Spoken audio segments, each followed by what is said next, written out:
સમજવાની કોશિશ કર ને. જો આ નાનીએ તો એનું ગોતી લીધું છે. હા, હવે ચિંતા ખાલી એક બેનની જ રહી છે ને. સમજી લે, તારી અડધી શરત તો પૂરી થઈ ગઈ, અડધી શરત બાકી છે. એટલે હા, સીઆઈ માની જાય એટલે વાત થઈ ગઈ પૂરી. હા, તુંય રાજી ને હુંય રાજી. હા તો થઈ જશે. હા ને, સારું ચાલ, હું પછી ફોન કરું તને. હા. સિયા, સિયા, આવી.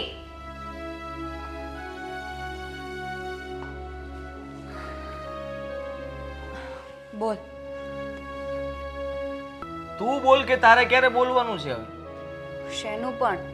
શું વાત કરે છે તું? અજાણી ના બને. તને બધી જ ખબર છે કે તારો ભાઈ શું ઈચ્છે છે અને તું શું કરે છે આ ઘરમાં. કેમ આટલા છોકરાઓ જોવા છતાંય તે મોઢામાંથી એક વાર એમ બોલી કે હા? નહીં, ના સિવાય તારા મોઢામાંથી શબ્દ જ નથી નીકળ્યો. પણ સારો છોકરો તો મળવા દે, પછી હું આ પાડું ને. સારો છોકરો એટલે તારે જોતો છે કેવો? હે? આ મમ્મીને બીજા ગ્રહમાંથી બોલાવું? એવી હું વાત નથી કરતી. મને જેવો છોકરો જોઈએ છે એવો મળી જશે તો હું આ પાડી દઈશ. તમારા બધાને લીધે જ હું ફસાયેલો છું. જ્યારે શરમ આવે જ તને કે તારા ભાઈના લગ્ન થઈ ગયા હોવા છતાં પણ એની ઘરવાળીના ઘરમાં નથી લાવી શકતો? હા તો પણ અમે ક્યાં ના પાડીએ છીએ? અમે તો ભાભીને કહીએ જ છીએ કે તમે આ ઘરમાં આવી જાઓ રહેવા. એ નથી આવતા. તો ન જ આવે ને. એનું સપનું છે, એને શરત મૂકી છે અને એ શરત મારે નિભાવવી એ મારું ફરજ કહેવાય. અને સાંભળ, તું જાણી જોઈને આ બધું કરે છે, હું સમજી શકું છું તને. હું જાણી જોઈને કંઈ નથી કરતી. છે છોકરો મમ્મીને સાચવવા તૈયાર હશે ત્યારે હું લગ્ન કરી લઈશ એની સાથે. મમ્મીને તું શું કામ સાચવે? હા, તું શું કામ એમની ચિંતા કરે છે? હું છું ને, હું સાચવી લઈશ એમને. તું તારું કર ને ખાલી. તું શું સાચવવાનો મમ્મીને? હું શું સાચવવાનો એટલે? શું એટલે? આ તારી ઘરવાળી અમને તો સાચવવા તૈયાર નથી, મમ્મીને સાચવવા તૈયાર નથી, તો તને એ સાચવવા દેશે મમ્મીને એમ? હા, ને તમારાથી પ્રોબ્લેમ છે ને. તમે બંને આ ઘરમાંથી જતા રહેશો એટલે આપોઆપ આ ઘરમાં મમ્મી સાથે સુખેથી રહેશે, ખુશ રહીશું અમે બધા, હેપી હેપી. તારી વાઈફને હું સારી રીતના ઓળખું છું. એ મમ્મીને સાચવે એમ છે જ નહીં. એને બસ આ ઘરમાં એકલા રહેવું છે. તને એવું લાગે છે તો એવું રાખ. એને એકલા રહેવું નથી, મારી સાથે રહેવું છે. સમજે તું? પણ એ ક્યારે શક્ય છે? તમને કોઈ મૂર્તિયાને હા પાડશો, લગ્ન કરીને આ ઘરમાંથી વિદાય લેશો ત્યારે એ શક્ય થશે. હા તો તારું કેવું એવું છે ને કે ગમે એ છોકરાને હું હા પાડી દઉં અને લગ્ન કરીને જતી રહું? હા. ના, તો એવું નહીં બને. શું કામ નહીં બને? હા? નહીં બને. કેટલા સારા છોકરાઓ ગયા તને જોઈને, છતાં પણ તને એમાંથી કોઈ પસંદ ન પડ્યું. તો પછી હવે કોઈ વધ્યું શું? હા, ચાણી તો લાગી ગઈ છે. હવે કાણીઓ, લૂલો, કાળીઓ. તને એ પણ સારા જ લાગશે. મારા માટે તને બધા સારા લાગશે. અને સૌથી વધારે મને ગમ્યું હોય તો પેલો જાડિયો. હા પાડી દેવાની જરૂર હતી. સારામાં સારું ઘર હતું. પણ ના, તને છોકરો ના ગમ્યો. ક્યારેક છોકરો નથી ગમતો, ક્યારેક છોકરાનો પરિવાર નથી ગમતું. છેલ્લે બધું ઓકે હોય તો કહે છે કે મમ્મીને સાચવીશ. એટલે ત્યાં વાત અટકી જાય. અરે આપણા મમ્મીને એ લોકો શું કામ સાચવે? મને મારા સાસુ આવીને કહે છે કે મને સાચવશો તો હું આ પાડું? ના જ પાડવાનો છું. વાત કરે છે. ઠીક છે, તને મારા માટે એટલે કે તારી બેન માટે ગમે એવો છોકરો સારો લાગે છે ને? કંઈ નહીં, હવે જે પણ છોકરો જોવા આવે ગમે એવો હોય હું આ પાડી દઈશ. વાહ, આમાં આટલું ઉદાસ થઈને શું બોલવાની જરૂર છે? રોવું આવે છે?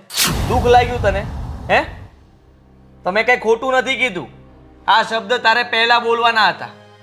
આટલા છોકરાઓ જોઈને ગયા ત્યારે તારી બુદ્ધિ ક્યાં ગઈ હતી? હવે જ્યારે હું લેક્ચર આપું છું, આવા શબ્દો વાપરું છું તો બેનને ખોટું લાગી જશે કે ભઈલો મારો મને આવા શબ્દો વાપરે છે, આવી રીતે ખીજાય છે, મને કંઈ કહે છે. અને એ વાત પાછી તું મમ્મીને કહીશ? ત્યાં રડવા લાગીશ. બિલકુલ રડતી નહીં. મારી વાત સાંભળી લેજે. હું છે ને તારા સારા માટે કહું છું.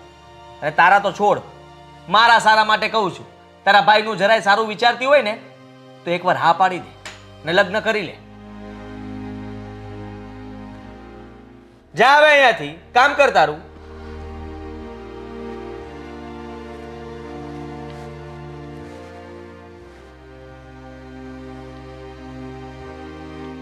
હલો.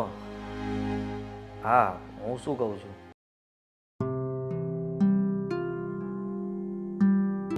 એક કલાક થયો ફોન કર્યો એને. દર વખતે લેટ. સોરી.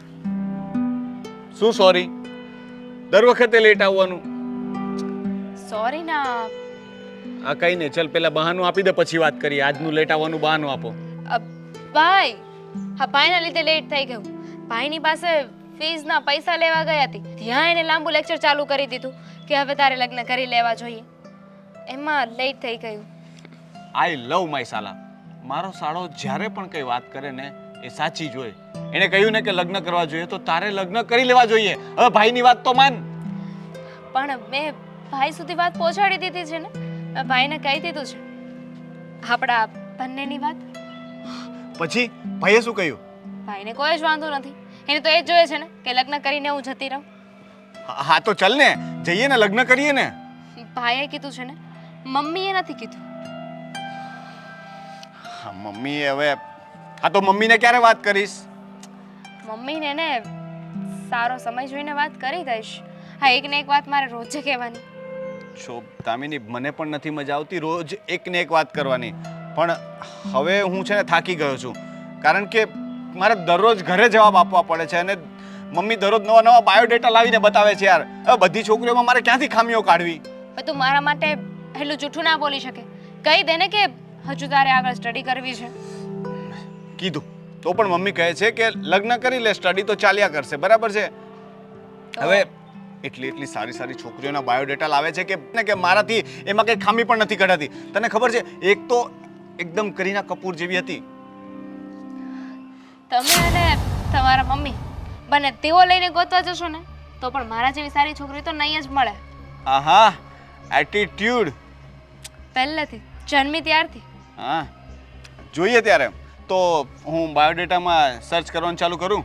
ઓ પ્લીઝ, હા, હવે અત્યારે એ વાતને ચાલુ નથી કરવાની. બહુ થઈ ગઈ મજા. નહીં, જો દામિની, આજે આપણે વાત ફાઇનલ કરવાની છે. પછી હું કાલે નહીં બોલું, પણ આજના દિવસમાં તું મને કહી દે કે આપણે લગ્ન ક્યારે કરવાના છે. એમ કેમ હું સમય આપી શકું?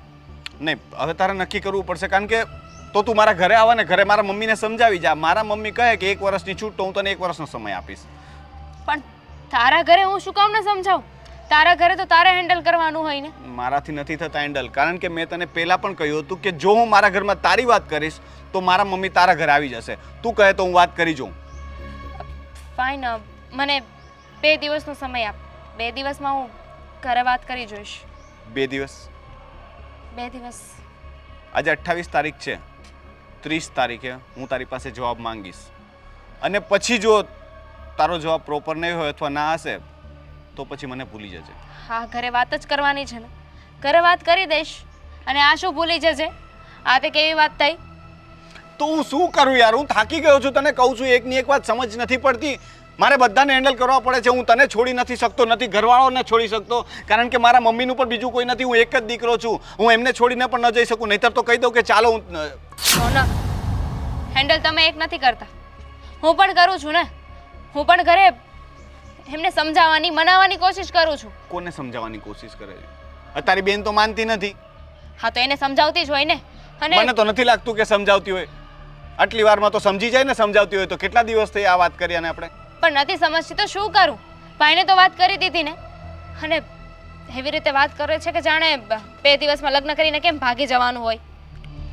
જો દામિની, વાત એવી નથી. તું સિરિયસલી મારી સિચ્યુએશન સમજ. મને તારી ઉપર ગુસ્સો કરવાનો શોખ નથી. હું પણ તને પ્રેમથી જ મળવા આવ્યો હતો. પણ જે ઘરનું વાતાવરણ ચાલે છે ને, મારાથી સોરી ગુસ્સો થઈ જાય છે. પણ 2 દિવસ, તું મને 2 દિવસમાં જવાબ આપજે. ફાઇન, હું ઘરે વાત કરી દઉં છું. પછી જે થવું હોય એને થાય. પછીનું પછી વિચારશું. પહેલાં વાત તો કરી દો. હવે બહાર જવાનું છે કે પછી? નહીં, પછી મળીએ.